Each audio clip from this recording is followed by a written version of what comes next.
how much more significant becomes the final words of that person, or the final actions of that person as they knew they was coming to the end of their life.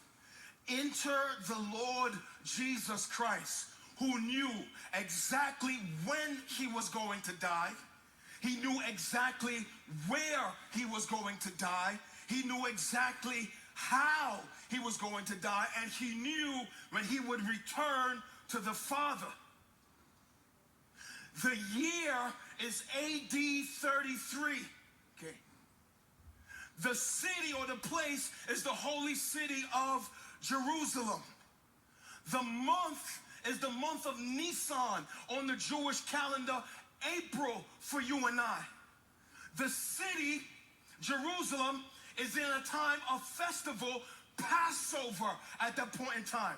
The biggest festival on the calendar for the Jews, and it was in that festival where the Jews would remember, listen, or commemorate their great deliverance from 400 years of Egyptian slavery, where the people were crying out for freedom.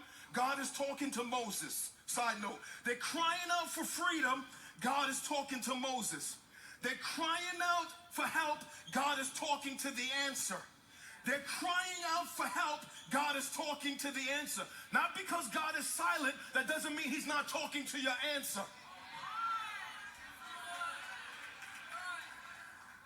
And as in their cry, the Lord gives them a word that he will send a death angel through all of the cities of Egypt, and they are to slay a lamb and take the blood of the lamb and put it over the doorpost of their house.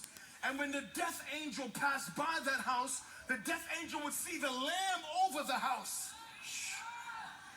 and would pass over that house, symbolizing the coming of Christ. And so every year at Passover, they would slay lambs and spill the blood to remember that time when they were delivered from Egyptian slavery. The Lord, now knowing he's coming down to the end of his life, how much more significant are his final words and his final actions? History tells us that on this day in history, in the month of Nisan, in the month of April, in the year AD 33, we know that accurately, that there were some 250,000 lambs that were slain that week in Israel. One lamb for every family gives us a number of maybe over 2 million people packed into the city of